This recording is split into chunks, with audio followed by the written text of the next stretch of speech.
Glória a Deus, amém? Maravilha, né, irmãos? Glória a Deus. É bom louvar o Senhor, né? Amados, por favor, abra sua Bíblia comigo. Você que está em casa, por favor. Gênesis capítulo 6.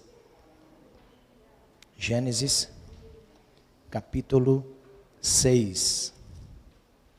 Maravilha. Como é noite de Santa Ceia,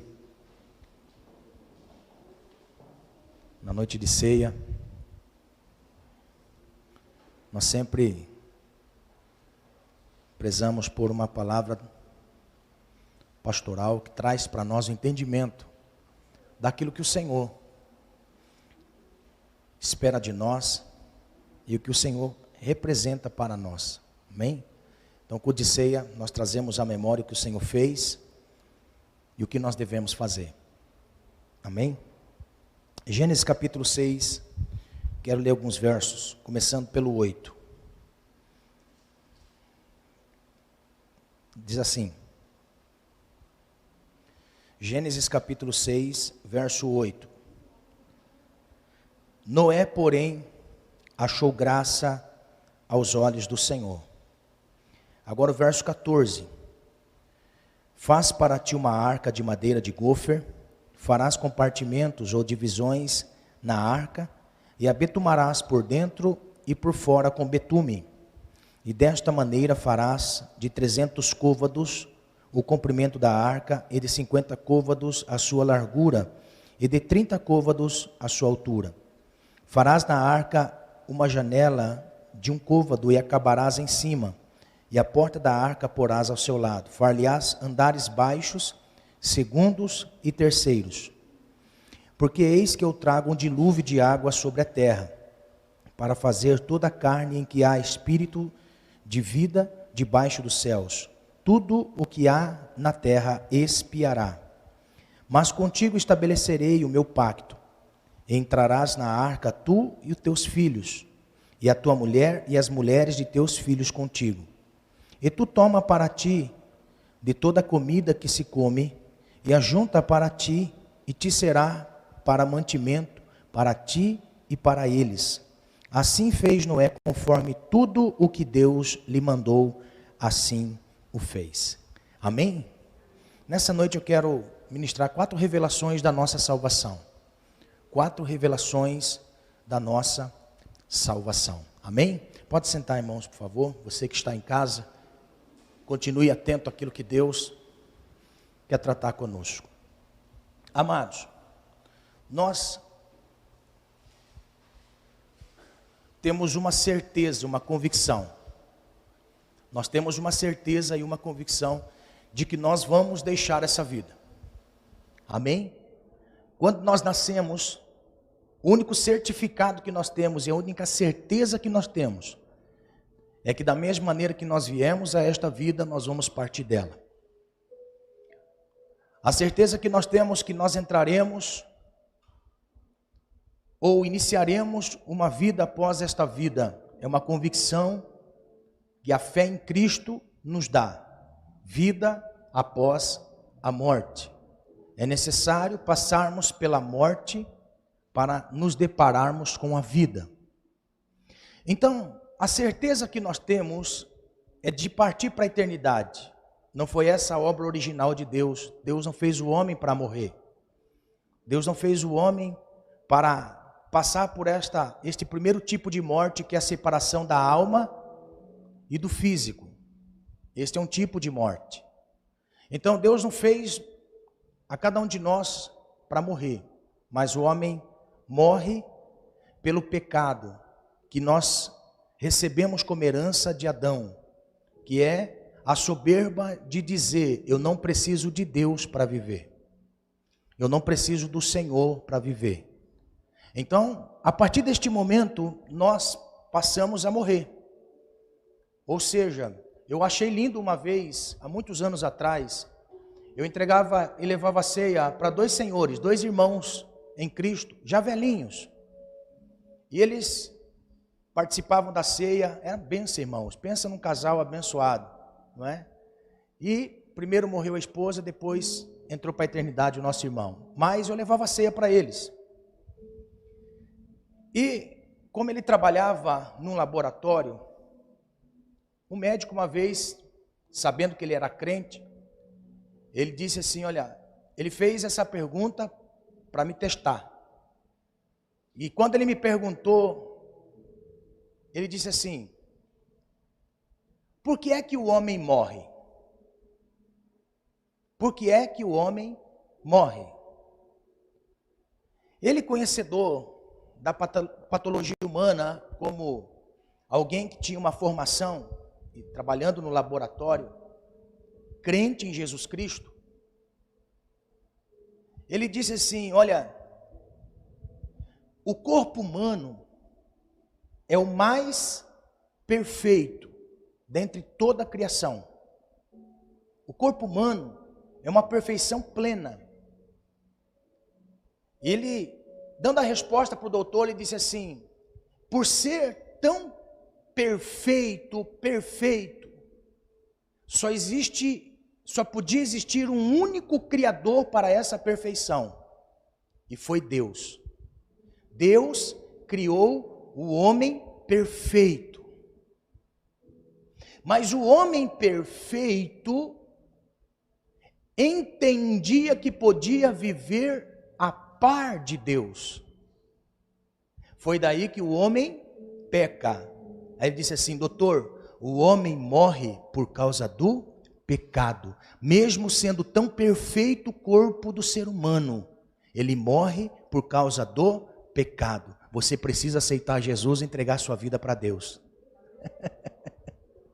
Aleluia. Glória a Deus. Eu falei assim, meu Deus do céu. E é uma realidade.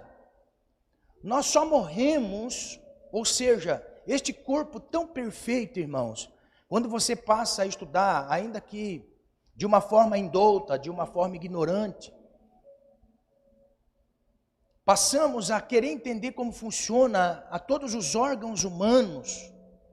Irmãos, é de uma perfeição e de uma sincronia tão maravilhosa, que não tem explicação, porque é de tão perfeito que é o corpo humano, ele passa a morrer. Morre por causa do pecado. Então, todos nós temos a certeza que vamos morrer. Agora, olha só, nem todos têm a certeza que viverão para todo sempre em paz plena, em paz contínua, em alegria, sem sofrimento. Nem todos têm o entendimento de que para desfrutar uma vida eterna com o Senhor, nós precisamos estar no Senhor. E isto é o significado da nossa salvação. Porque a partir do momento que o homem quer viver sem Deus, Deus como um cavalheiro, Deus como um Senhor muito educado, Ele respeita a minha opinião. Então, se a sua opinião é viver os seus 70, os seus 80 anos sem mim, não tem problema, porque a eternidade revelará a escolha que você fez para todo sempre. Aqueles que escolhem estar no Senhor pelo tempo determinado de vida, uns pela obra do destino, que eu não falo destino, mas eu falo vontade de Deus, vivem um pouco mais do que os outros. E têm uma força física mais que os outros para enfrentar dias mais longos, meses, anos, em uma robustez. Outros vão prematuramente, nascem e já entram para a eternidade. Nascem, vivem um tempo e parte para a eternidade.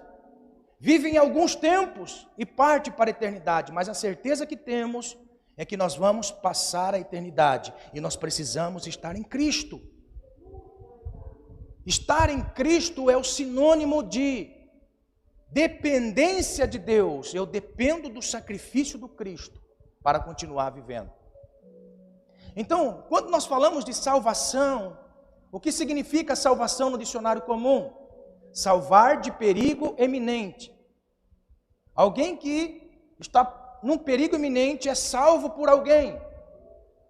E este alguém salvo passa agora a entender que um dia não era para ele estar vivendo, mas passou a viver devido à salvação de alguém. Então, quando nós olhamos para isso, Cristo tem um papel fundamental para nós entendermos a obra da nossa salvação. Cristo morreu por todos, para a salvação eterna. Então, quando nós passamos a entender, parece que fica distante isso de um entendimento, e eu posso viver de uma forma, a viver a minha vida, e quando chegarmos um tempo da vida, nós dizemos assim, agora eu sou crente, agora eu vou para a igreja, agora eu abandonei tudo e eu vou para a igreja, agora eu vou servir a Deus. Então, uma pessoa pensa que isso é a obra da salvação. Não, isto é o princípio da obra da salvação proporcionada a nós. A oportunidade de nós vivermos, porque alguém já morreu por nós.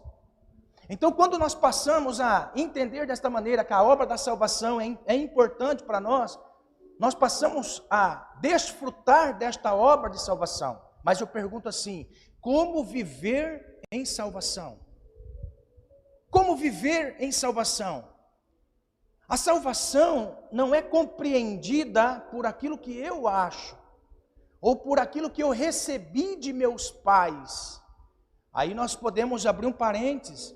Tem alguns que nasceram e os pais seguem doutrinas não bíblicas, seguem costumes não bíblicos, e passa a crer de forma, professando a sua fé, muitas vezes chegar num caminho sem fim. Então, quando nós olhamos, o que Deus espera é que nós venhamos olhar para a sua palavra e ver o estilo da salvação proporcionada a nós. Aí logo nós aprendemos, nós que nos convertemos ao Senhor, nós dizemos, olha, agora nós somos salvos pela graça. Nós somos salvos pela graça, podemos tudo nesta graça. Não, agora nós só somos salvos por fé. Nós só somos salvos por fé. Não, nós somos salvos pela obediência. Nós somos salvos. Então, nesta noite, eu quero mostrar quatro revelações da salvação para nós, que nos é apresentada através de uma figura chamada Noé. Noé foi um homem que realmente existiu em um tempo determinado pelo Senhor. Noé foi um homem que realmente veio a esta vida, porque se Noé fosse apenas uma figura de linguagem ou de exposição de pensamento, se fosse apenas dentro de uma figura, Jesus não iria fazer menção de Noé. E o que me chama a atenção em Jesus é que todas as vezes que Jesus utiliza a palavra para trazer orientação, ele usa coisas para mostrar realidades. E quando ele usa pessoas, ele mostra para nós que realmente aconteceu um dia. Que realmente veio à existência e que dentro de um propósito de Deus, aquilo tem que ser observado. Então, quando nós olhamos para Jesus dizendo a respeito de Noé, ele diz, olha, na vinda do Filho do Homem precederá como o dia de Noé. Comiam, bebiam, davam-se em casamento, até que veio o dilúvio. Então, Jesus fazendo menção da vida de Noé, isto revela para nós que é necessário uma compreensão. E dentro desta compreensão, afirmarmos a nossa fé com entendimento para aquilo que nós estamos preparados ou nos preparando para enfrentar um dia, que é partirmos desta vida para uma vida futura. Então a Bíblia, ela deixa de ser apenas um papel para ser uma voz. Ela deixa de ser apenas um papel para ser um estilo de vida. Ela não é apenas aquilo que nós deixamos em casa, no Salmo 90 aberto, para nos proteger, ou quando nós estamos passando pelas necessidades, deixamos aberta no Salmo 23. A Bíblia é a palavra de Deus e nela contém a vontade do Senhor para com a raça humana. Como é que funcionam as coisas quando nós compramos? Nós precisamos usar um manual. Compramos algo, nós precisamos entender como funciona. A Bíblia está escrito como funciona o homem perante o seu Criador. A palavra de Deus mostra para nós como manual, como nós servimos a Deus, e como nós agradamos ao Senhor, e como nós vivemos no Senhor. E nessa noite o Senhor quer mostrar para nós em uma revelação clara e objetiva da salvação que nos foi proposta. Da salvação que nos foi revelada através de Cristo. Uma salvação explícita para nós tomarmos posse da salvação. Porque, irmãos, se tem uma coisa na Bíblia que me chama atenção, é quando ela diz assim, que eu tenho que tomar posse da salvação. Aleluia. Posse da salvação. A salvação é algo que nós possuímos. Então, nesta noite o Senhor quer nos ensinar. A primeira salvação que nós vemos, ou a primeira visão da salvação em revelação que nós vemos, é a salvação em graça. A Bíblia mostra para nós, no verso 8, acompanhe comigo na sua Bíblia, verso 8, salvação em graça. Noé, porém, achou graça aos olhos do Senhor. Noé achou graça aos olhos do Senhor. Só que no verso 18, nós temos uma palavra de Deus, e que disse assim, mas contigo estabelecerei o meu pacto, ou aliança.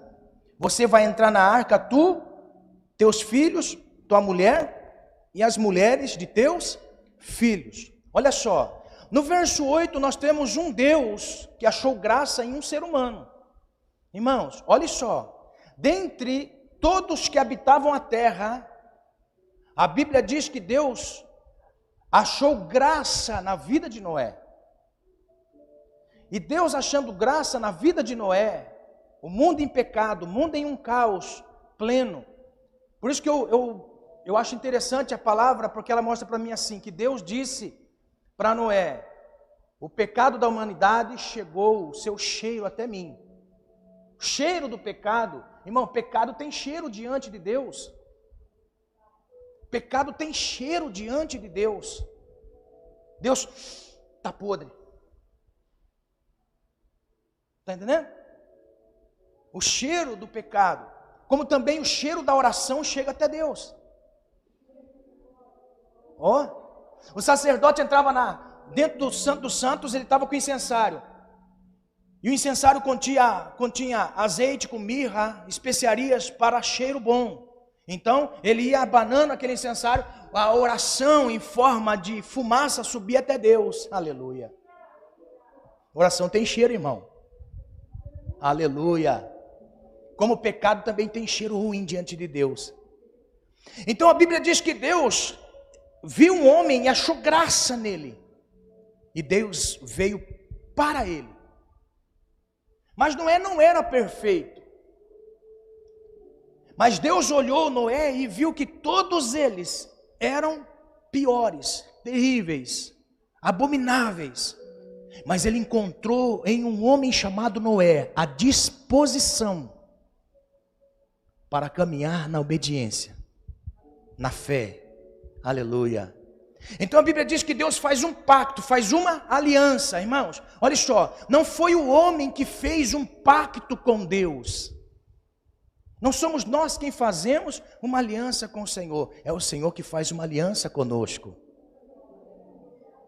Amém? Diga-se de passagem, irmão. Você acha que Deus iria fazer uma aliança conosco lá no passado? Sabendo quem nós éramos? Cachaceiro, mentiroso, fofoqueiro, bagunceiro, afrontador de Deus, leviano. Você acha que Deus iria fazer pacto conosco? Se primeiro Ele não olhasse no interior de cada um de nós e enxergasse algo que Ele pudesse mexer, mover. Aleluia! Graça. A graça é tão maravilhosa que ela é imerecível. E nessa graça imerecível, nós confundimos.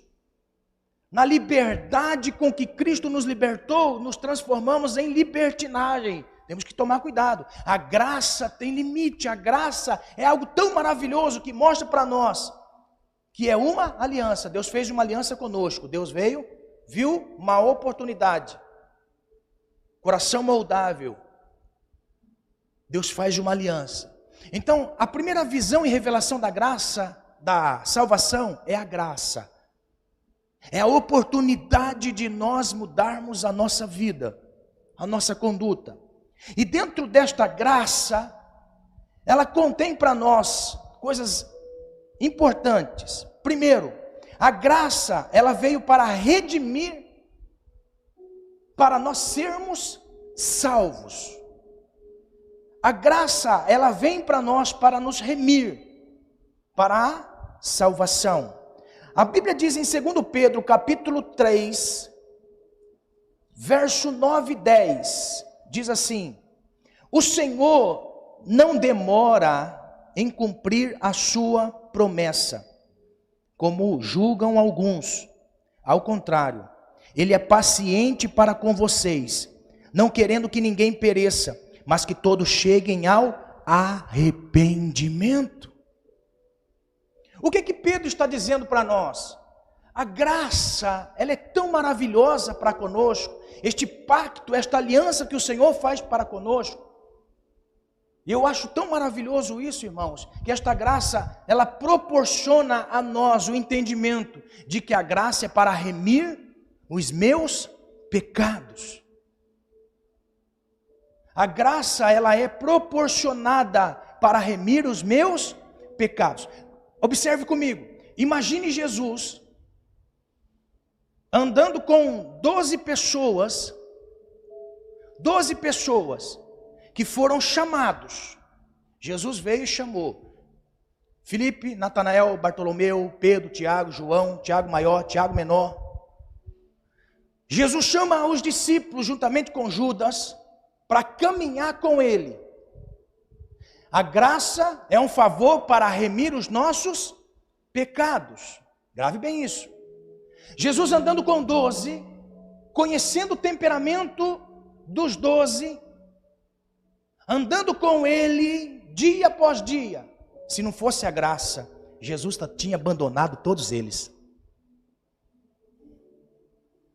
Se não fosse a graça manifestado, trazendo salvação e dando a oportunidade de nós sermos remidos, nós teríamos sido consumidos, irmãos, no primeiro momento em que nós falhamos.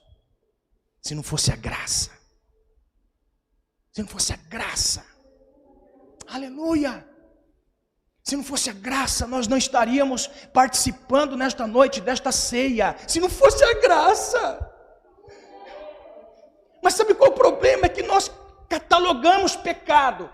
O que encabeça o pecado lá em cima? Adultério. Adultério é um pecado terrível. Tem que excomungar, excluir.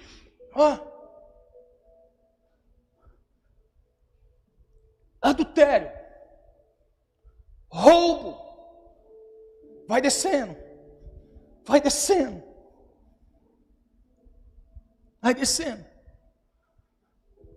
Mentira. Grave bem o que eu vou dizer. Não tem pecadão nem tem pecadinho. Para Deus estão na mesma balança. O que Deus traz para nós entendimento é que o pecado cometido em adultério traz consequências terríveis a muitas pessoas, enquanto uma mentirinha traz uma consequência pequenininha para mim, que é colocar a cabeça no travesseiro e dizer assim: nossa, pequei diante do Senhor. Você já percebeu que nós atingimos as pessoas de forma catalogá-los? Olha a graça manifesta. A graça manifesta. Jesus com seus discípulos, de repente escuta um barulhão. Pega, vai, atira, vai. Naquele momento, Jesus olha assustado, vê alguém vindo com pedra nas mãos, uma mulher à frente correndo, chorando, empurram a mulher, jogam na frente dele, e diz assim: mestre, a lei manda matar, porque a lei não é graça, a lei pecou, morreu, pecou, morreu, a lei manda apedrejar até a morte, morreu para todo mundo. Jesus, olhando aquilo, eles perguntam: e tu, o que dizes? Eita Jesus, eita Jesus, não é chorando? A ira, irmão, do lado, com a pedra na mão. Jesus olha assim: quem não tem pecado, atire a primeira pedra. Escreve.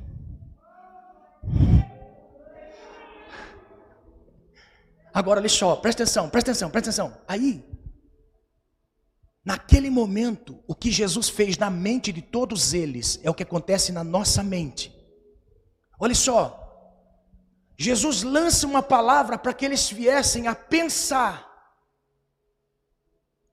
E nada melhor do que a nossa consciência para trazer para nós entendimento do que aconteceu. Naquele momento, a mente como um tribunal começa a pensar. Ali tinha o advogado de acusação, advogado de defesa. Ali tinha o juiz e tinha a lei. Diante de todos estava um tribunal. Começa a pensar. Vai. Agora olha só.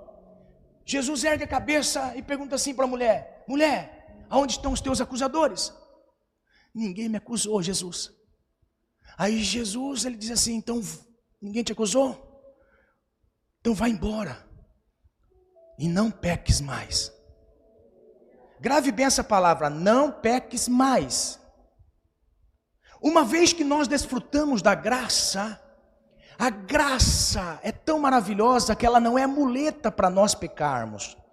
Ela só é a oportunidade de nós nos arrependermos. A oportunidade de nós nos arrependermos. Se eu perguntar aqui, talvez tem pessoas que viveu uma vida desregrada no passado, mas quando se converteu, começou a viver uma vida ilibada no Senhor. Olha só, a graça não é o trampolim para que eu peque, mas é o entendimento de que eu fui perdoado para não viver pecando. Aí isto é graça. A graça de Deus é: o perdão foi concedido, então não viva mais em pecado. O perdão foi concedido, consequências terríveis foram geradas, mas não viva mais no pecado. Por quê? Porque o pecado denigra a imagem, a moral. E Deus não quer isso. Então, quando a Bíblia mostra para nós que Deus viu Noé, Deus sabia que Noé não era perfeito, mas fez um pacto com Noé. Pastor, como que Deus sabia que Noé não era perfeito? Irmão, alguém que viu a salvação tão maravilhosa, o livramento tão maravilhoso, a primeira oportunidade que ele teve de plantar uma vinha, irmão, se fosse nos dias de hoje, Noé tinha plantado um canavial.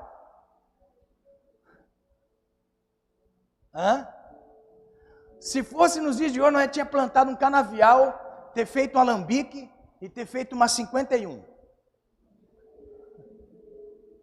Por quê? Porque olha só, você acha que Deus não sabia que Noé iria errar depois da salvação? Lógico que ele ia. Mas Deus, sabedor disso, encontrou em Noé um coração obediente e moldável para recomeçar uma próxima geração.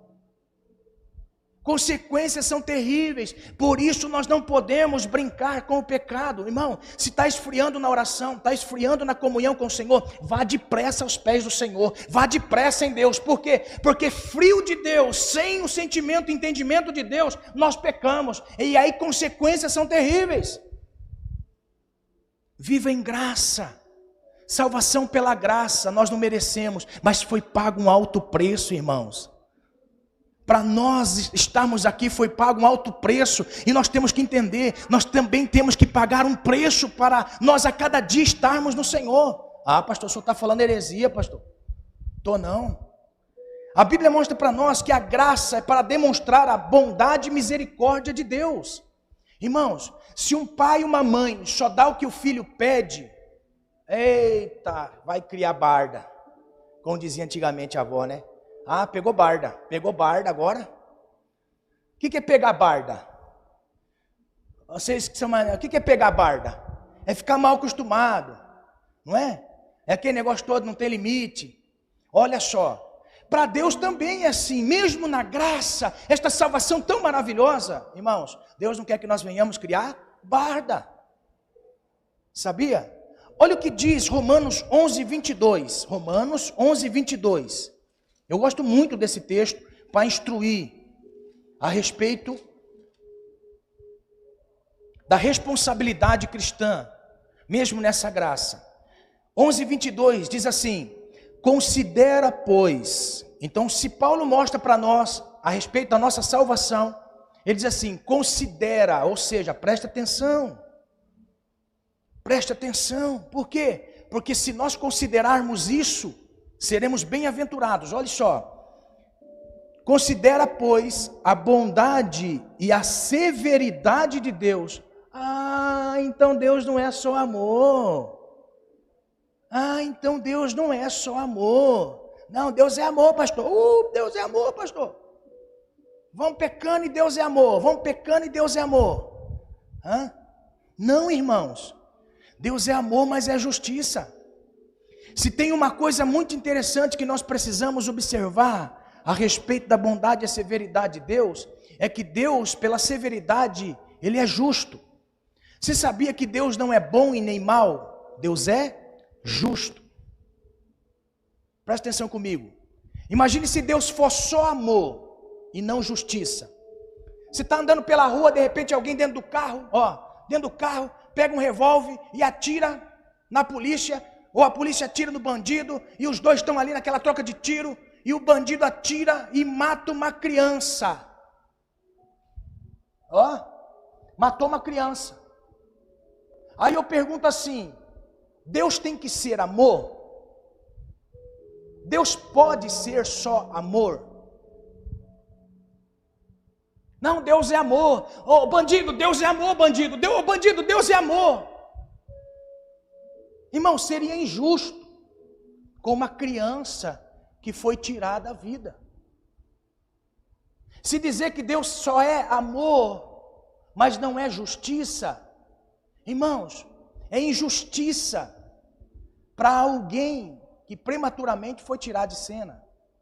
Se Deus falasse assim, agora o crente pregando, não, Deus é amor, Deus vai tirar você da cadeia, Deus vai tirar você.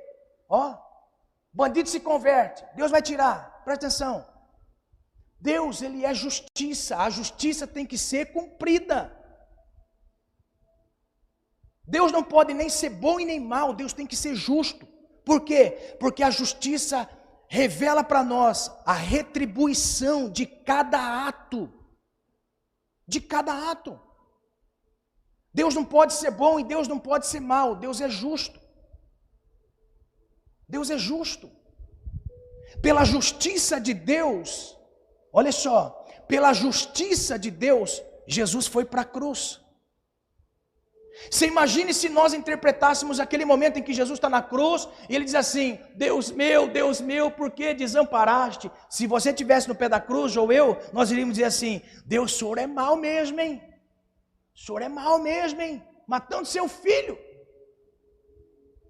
Irmãos, Jesus estava cumprindo a justiça de Deus, e é tão maravilhoso nós entendermos isso, porque olha só, a justiça foi aplacada na cruz. No entanto, que tinha duas pessoas representando eu e você. De um lado um ladrão e de outro lado outro ladrão, que mereciam estar na cruz. Quando um olha para Jesus e fala assim: Rei, desce da cruz e nos tira daqui. Olha só, são aquelas pessoas que estão vivendo neste tempo da graça. Isso aqui é uma única oportunidade para sair do momento difícil. Não quer desfrutar da graça, só quer sair daquele momento de dor. Quantas pessoas recebem milagre, intervenção de Deus, manifestação de Deus? Olha só, recebeu, não caminha mais na graça, só quis descer da cruz. Agora olha o outro ladrão disse assim: ei, nós estamos aqui porque nós merecemos. Ou seja, Deus, Ele é justo. Por isso que Deus não quer que nós venhamos a pecar. Por quê? Porque Deus é justo. Aleluia. Aquele homem olha para Jesus e fala assim: mestre, Quando entrares no teu paraíso, lembra de mim. Ou seja, eu quero desfrutar da graça. Mas eu sei que existem coisas que eu tenho que conviver, irmãos. Tem coisas na nossa vida que nós vamos ter que levar para o resto da vida. Decisões tomadas na juventude, jovens, tome cuidado na juventude. Porque existem consequências para o resto da vida. Irmãos e irmãs, em nome de Jesus, tome cuidado com coisas que nós fazemos, atitudes que nós temos, porque vamos levar para o resto da vida. E o que o Senhor está dizendo para nós, que Ele não é bom e nem mau, Ele é justo. Por isso que eu creio, irmão, quando uma pessoa, ele passa por uma obra de injustiça, irmão, olha só, quando uma pessoa passa pela obra de injustiça, isso é terrível demais. Por quê? Porque afronta o caráter de Deus. Por isso que que Deus está me fazendo aqui entender, irmãos, olha só. Descansa no Senhor, você que está vivendo na graça, e que por viver na graça, está sendo injustiçado. Acalma teu ânimo, acalma a tua frustração, não saia da fé, por injustiça, porque Deus é justo. Amém? Aleluia! Pedro vai dizer para nós, se você está sofrendo como alguém que cometeu a infração, é bom ficar com medo mesmo, mas se não cometeu, descansa. Deus é justo. Aleluia. Amém? Aleluia. Considera, pois, a bondade e a severidade de Deus, para com os que caíram severidade, mas para contigo benignidade de Deus. Se permaneceres na sua benignidade, de outra maneira também tu serás cortado. Deus não é bom e nem ruim, Deus é justo. Considera a bondade e a severidade. Deus não é apenas bom quando nós vivemos nele, Ele é severo quando saímos dele. Amém? Então graça, viva na graça, é a primeira salvação que nós podemos entender. Deus permite a graça para nos remir da nossa condenação. O outro modelo, irmãos, o outro modelo é a salvação pela fé. Salvação pela fé. Olha onde Deus revela para nós a salvação pela fé. Olha só, verso 11:7 de Hebreus. 11:7 de Hebreus. Ó, diz assim: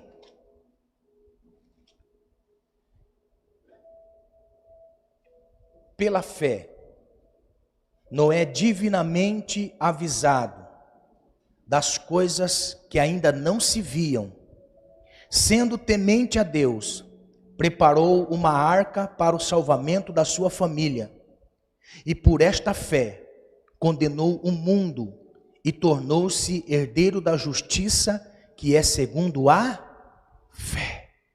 Irmãos, olha só, Noé nunca viu uma chuva como aquela que Deus havia dito. Ou seja, Noé constrói uma arca porque eu vou destruir a terra.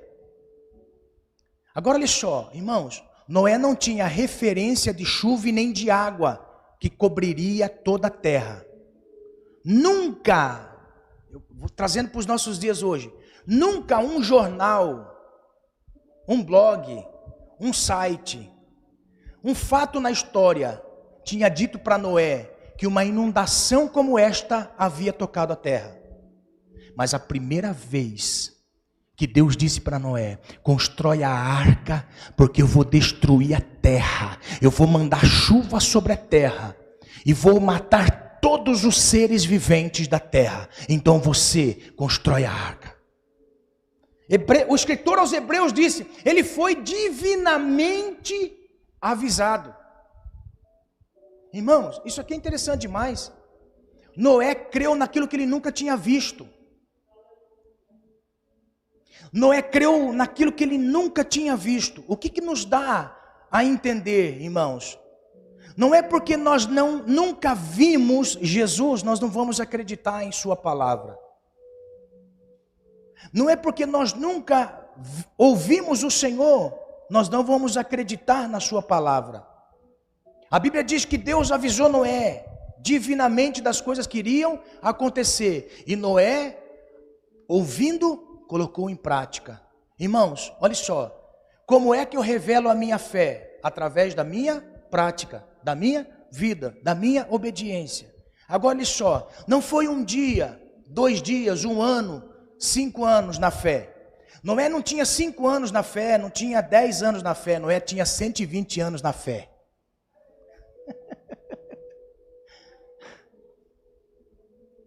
Irmãos, Noé não tinha os tempos de fé que nós temos. Noé tinha 120 anos acreditando, e as obras daquilo que ele cria era construída dia após dia. Irmão, eu fico tentando imaginar como é que Noé sobrevivia. Você já parou para imaginar como que Noé sobrevivia? Se a comida vinha daquilo que plantava. Agora olha só, se Noé plantasse, como ele construía a arca? Meu Deus do céu, tem coisa que é. Tem coisa que nós não entendemos, mas olha só, a Bíblia diz para nós que em 120 anos, ele tinha em mente, de que Deus havia de destruir a terra. Agora olha só, a fé é algo interessante e importante, porque a fé é algo individual, algo pessoal. Quando a gente olha no texto de João capítulo 3, que Jesus mostra para nós o início da graça manifesto, e que vem através de uma fé passar a crer, não tem como eu dizer acerca da sua fé, se a fé é pessoal. Olha só, João 3,16, porque Deus amou o mundo de tal maneira que entregou seu Filho, para todo aquele que nele crê não pereça, mas tenha a vida eterna.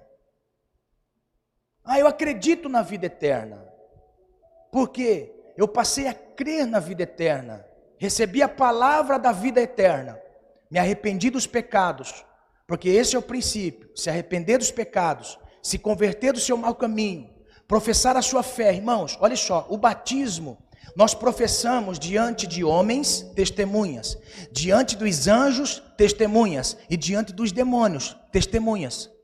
Naquele ato do batismo, nós estamos testemunhando no mundo físico e no mundo espiritual, acerca daquilo que aconteceu aqui dentro. Acerca daquilo que aconteceu aqui dentro. Por quê? Porque a conversão pela fé é pessoal, individual. Aí alguém está dizendo assim, tá vendo? Não preciso mostrar para ninguém a minha salvação, a minha fé. Quantas pessoas já dizem isso? Né? Não preciso mostrar para ninguém a minha salvação. Não, só eu e Deus, só eu e Deus, eu contato direto com Deus. Não preciso dizer para ninguém acerca da minha salvação, se eu creio ou não creio. Opa, calma lá, opa. Você que nos acompanha pela internet, calma lá. Por quê? Porque uma vez eu professando a minha fé, não tem como escondê-la do mundo ativo, do mundo social, do mundo físico. Porque aquilo que aconteceu aqui dentro começa a produzir em mim algumas coisas importantes, que são vistas diante de pessoas. Mateus capítulo 5, Jesus vai dizer, brilhe a vossa luz diante dos homens, para que eles vejam as suas boas obras e glorifiquem a vosso Pai que estás nos céus.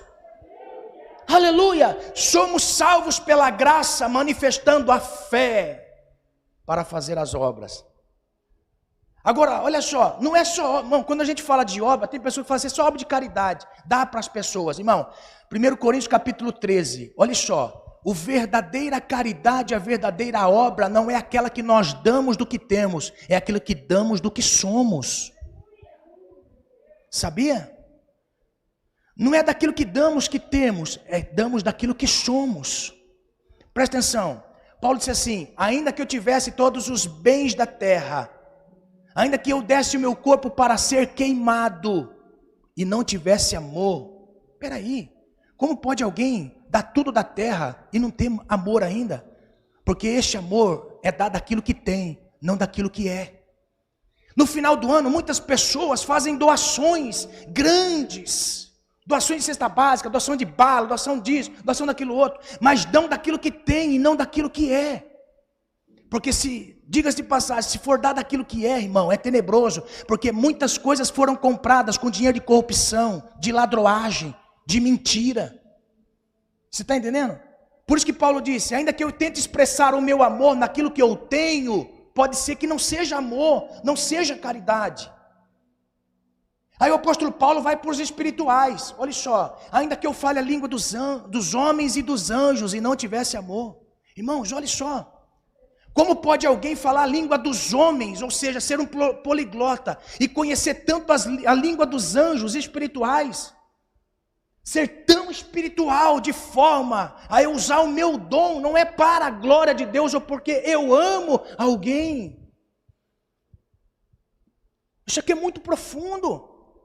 Não é dado aquilo que tem, é dado aquilo que é.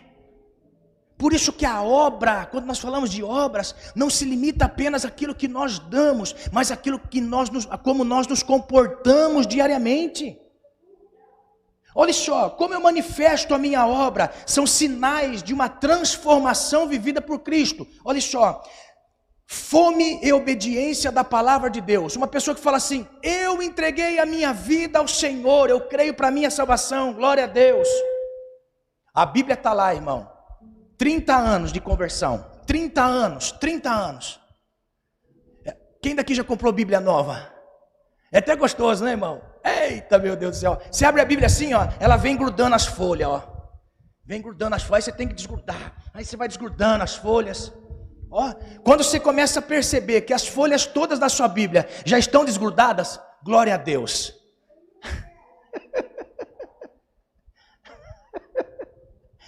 Quero fazer você entender. Ó, quando nós passamos a desfrutar desta salvação pela fé, eu tenho fome da palavra de Deus.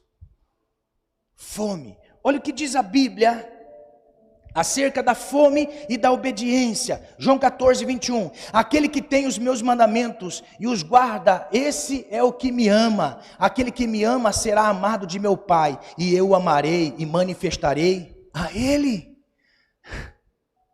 Manifestarei a cada dia a Ele através da comunhão que Ele passa a ter através da palavra, e Ele vai na palavra, e Ele vai querer conhecer os mistérios de Deus através da palavra, e a palavra sai do papel e entra na mente, entra no coração, torna na vida, começa a Ele viver aquilo que Ele está aprendendo. Irmão, é difícil você viver aquilo que você aprende, é cada dificuldade.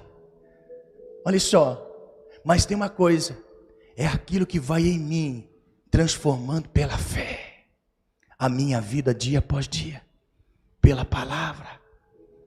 Um dos sinais que eu desfruto da salvação pela fé, irmão, não vai dar tempo, desejo de orar. Um dos sinais que manifesto através de uma comunhão de salvação pela fé, amor pelo povo de Deus, comunhão, abandono do pecado, repúdio ao ocultismo e à idolatria, testemunho espontâneo do amor de Deus. É ocasionado em mim através daquele momento que eu tenho de encontro com o Senhor. Então, quando nós falamos que vivemos nessa graça, temos que nos mover pela fé, a cada dia. Aí depois nós temos a fé visível, que é manifesta através daquilo que Deus faz, através da nossa fé, uma fé sobrenatural, que é manifesta através das vidas que vão passando a crer no Senhor. Irmãos, eu nunca posso limitar o Evangelho de Cristo a somente aquilo que eu entendo. Porque o Evangelho de Cristo é muito amplo. E eu não posso limitar o poder de Deus por aquilo que eu apenas identifiquei como fé. Identifiquei como fé. Porque o Evangelho de Cristo é amplo demais. Não cabe dentro da nossa mente se Ele não se revelar. Nós nunca vamos conhecer o Senhor na plenitude se Ele não se revelar a nós. Por isso eu nunca limito pessoas a buscarem a Deus, buscarem os dons espirituais. Creio nos dons espirituais, irmãos. Creio nos dons manifestos. Creio nos milagres do Senhor. Eu creio naquilo que Deus faz na vida das pessoas. Eu nunca posso limitar a fé de uma pessoa. Irmão, você pode limitar tudo, mas nunca limite a fé de uma pessoa. Nunca limite a fé de uma pessoa.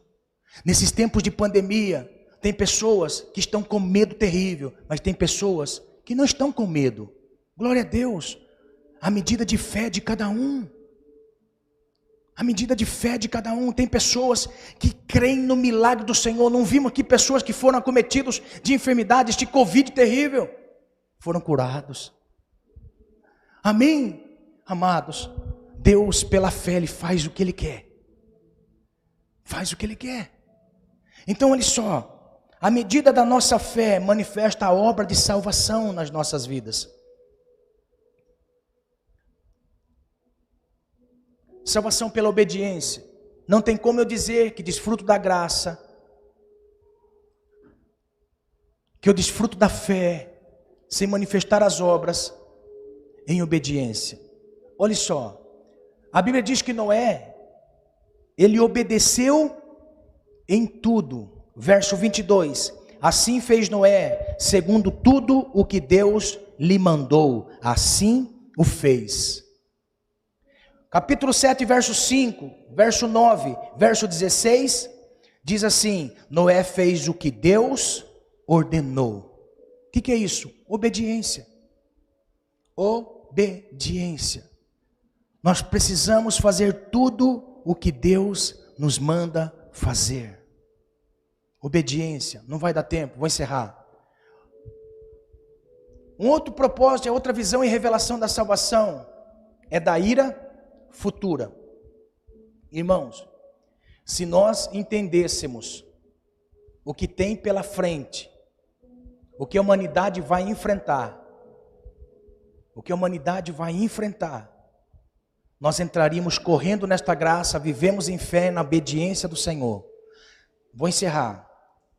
A Bíblia mostra para nós em 2 Tessalonicenses, esse eu faço questão de você abrir a Bíblia, por favor. 2 Tessalonicenses, capítulo 1, verso 7 ao 9, diz assim, olha só, salvos da destruição final, salvos da ira de Deus, salvos da ira de Deus, diz assim, 2 Tessalonicenses, capítulo 1, verso 7 ao 9, nós vamos encerrar nesse texto. Diz assim,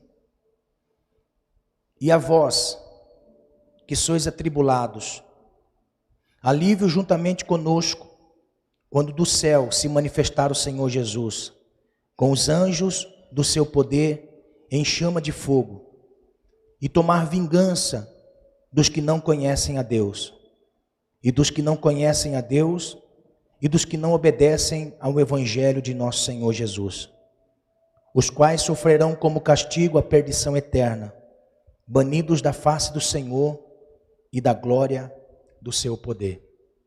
Amados, nós somos salvos da ira de Deus. Aqui Paulo dá para nós o entendimento a respeito do poder do Evangelho de nosso Senhor Jesus. O estilo de vida que o Senhor Jesus nos ensinou. A maneira com que o Senhor nos determina a nos comportar. Aqui a Bíblia diz que a partir do momento que nós aceitamos a viver conforme o Evangelho de Cristo Jesus, nós somos livres da ira vindoura. Isto é salvação. Assim como Noé trabalhou incessantemente no período de 120 anos para construir a arca. E a Bíblia diz que ao término, ele lacra a arca com betume, ou betuma a arca. Quem lacra a porta é Deus. Imagine comigo, a Bíblia mostra para nós nesse período de 120 anos, a construção da arca. E quando Deus vê a arca pronta, os animais entram e Deus lacra a arca por dentro e por fora. Os animais e toda a família de Noé estava na arca, mas a porta estava fechada. E a Bíblia diz que chuva do céu caiu e água dos abismos foram abertas as comportas. As portas dos abismos foram abertas. A água subiu e a água desceu. Você imagina, irmãos, as pessoas pelo lado de fora. É daí que nós entendemos o porquê que Deus lacrou a arca por dentro e por fora. Porque o coração de Noé talvez iria esmorecer, iria abrir a porta da arca. Mas a salvação, Deus estava proporcionando neste período de 120 anos. Talvez Noé dizia: arrependam-se, porque Deus vai destruir a terra. Se arrependam dos seus pecados, porque Deus vai destruir a terra. Neste período de 120 anos, Noé foi pregoeiro de justiça e condenou todos aqueles por causa das suas obras. Irmão, aqui tem um outro peso de responsabilidade. Somos nós quem julgamos as obras ímpias dos ímpios. Por que é que Sodoma foi destruída? Porque não tinha nenhum como referência em Sodoma e Gomorra. Mas a Bíblia diz que no tempo de Noé, Noé foi pregoeiro de justiça. Deus destruiu a terra, mas Noé foi salvo da ira de Deus. Noé condenou toda obra injusta, ímpia dos pecadores. Sabe o que eu estou dizendo aqui?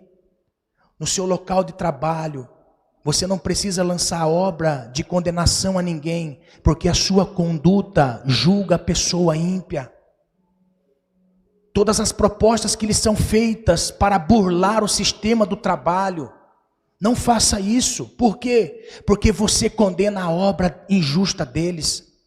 Vocês já perceberam que quem teme ao Senhor não é bem quisto nas rodas de conversa? Por quê? Porque as obras justas dos justos condenam as obras ímpias e más dos injustos.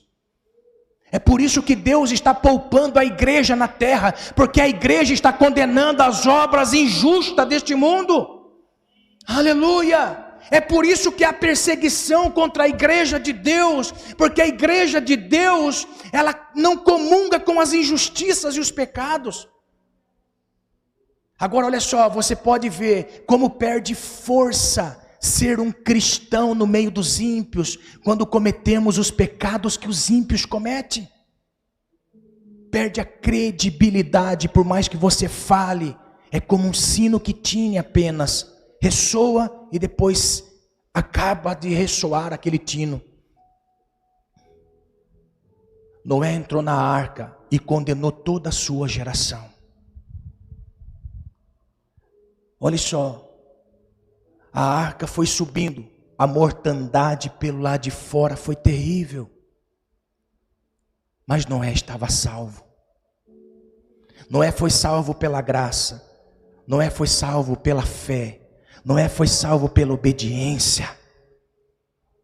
Amados, caminhe na graça.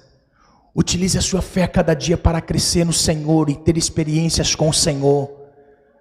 Viva em obediência ao seu Senhor, ainda que muitos não queiram viver em obediência. Viva você, tema você, ame o Senhor você. Ainda que seja frustrante demais confessar a fé no meio de tantos ímpios, mas continue você com fé. Deus vai honrar a sua fé. Quero encerrar de uma forma tão maravilhosa, irmãos. Tinha um homem chamado Saulo, que depois é transformado em Paulo. Olha só, a única diferença no nome de Paulo estava num S. Num S e num P. Só que Shaul e Paulo tem uma diferença no sentido original. Shaul significa grande, exaltado. Paulo significa menor, pequeno. Quando Deus muda o nome de Saulo para Paulo, Deus está dizendo assim: agora você é menor. A matemática de Deus é, para nós sermos maiores, temos que ser menores.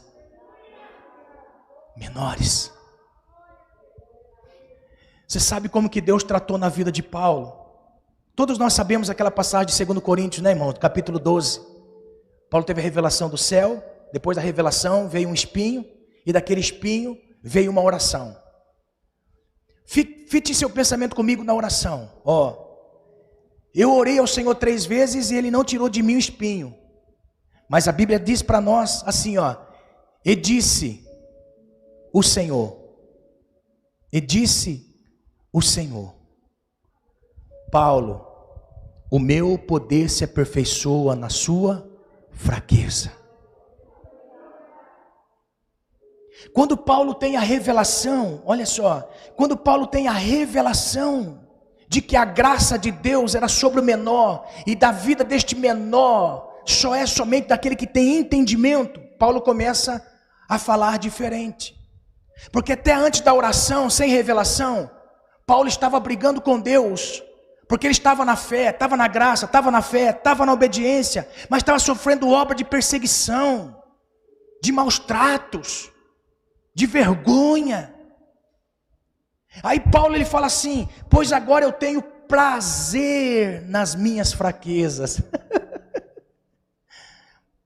nas injúrias, nas necessidades, nas perseguições, nas angústias por amor a Cristo, porque quando estou fraco, então estou forte. Irmãos, às vezes você viver na graça, viver na fé e na obediência, muitas vezes nos dá um entendimento de que nós merecemos ser bem recebido, ser respeitado. Como eu disse aqui já nessa noite, o entendimento de que nós não precisamos passar pelas tribulações, pelas enfermidades, pelos vales. Não, irmãos. É quando nós sabemos que estamos na graça, na fé, na obediência. É que nós temos um perigo de ser orgulhosos. Por isso Deus permite coisas para nos colocar lá embaixo, dizer assim: calma, calma, a minha graça basta na sua vida. Está difícil, problema está difícil, angústia, dificuldade, perseguição, olha só, está fazendo isso por amor a Cristo, calma. Aí ele diz: eu só sou forte quando eu passo a ter entendimento de que esta graça é suficiente de Deus na minha vida. Não preciso de ninguém, de nada externo, para que complete a minha fé em Deus. Eu não sei se você está passando por problemas na vida, dificuldades, mas caminhe na graça, na fé, na obediência, que Deus vai a cada dia aumentar a graça na sua vida. Você vai ser melhor a cada dia, você vai ver. Você tendo entendimento, você vai ser melhor a cada dia, a cada dia, a cada dia. Muitas vezes pode ser que não mude muitas coisas pelo lado de fora, mas aqui dentro, você vai começar a ter desejo de orar, de buscar o Senhor. Amém? Você acredita nisso? Se coloque de pé, vamos encerrar.